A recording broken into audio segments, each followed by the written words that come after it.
হাঁটার সময় যদি আপনার পায়ে অবসভাব বা খিঁচুনি অনুভব হয়, তাহলে এর কারণ কি হতে পারে? এ ধরনের উপসর্গের সবচেয়ে সাধারণ কারণ হলো lumber canal stenosis. Lumber canal stenosis মানে হলো মেরুদণ্ডের এই অংশের স্নায়ুগুলোর উপর কোনো ধরনের চাপ পড়া। মেরুদণ্ডের এই নিচের অংশটিকে লাম্বার স্পাইন বলা হয়।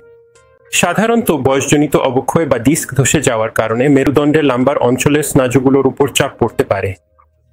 এর ফলে রোগী হাঁটার সময় পায়ে অবসভাব, ঝিনঝিনে অনুভূতি বা খিঁচুনির মতো উপসর্গ অনুভব করতে শুরু করেন।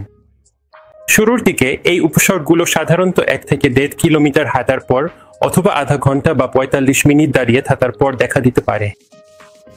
কিন্তু রোগটি যত রোগী তত দ্রুত এই উপসর্গগুলো অনুভব করতে শুরু করেন।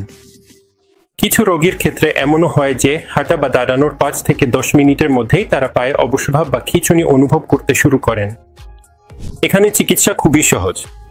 আপনাকে অবশ্যই আপনার ডাক্তারের সঙ্গে দেখা করতে হবে, যিনি আপনার এমআরআই করাবেন এবং স্নায়ুতে চাপের মাত্রা ও বিস্তৃতির উপর ভিত্তি করে প্রাথমিকভাবে ওষুধ, ফিজিওথেরাপি বা ব্যায়াম পরামর্শ দেবেন।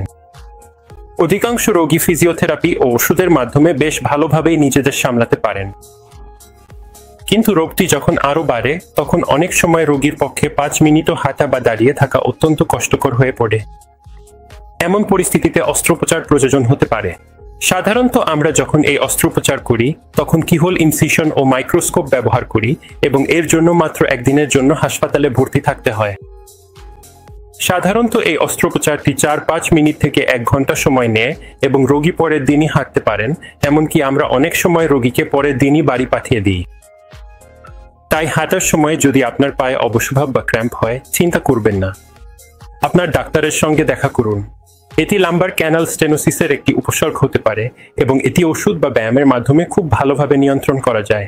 তবে যদি উপসর্গগুলো না কমে এবং আপনি এখনো মনে করেন যে আপনি আপনার জীবন শতভাগ উপভোগ করতে পারছেন না, তাহলে অস্ত্রোপচার থেকে পিছিয়ে যাবেন না। এটি একটি নিরাপদ এবং কার্যকর অস্ত্রোপচার এবং 1 দিনের নোটিশেও এটি করা যায়। ধন্যবাদ।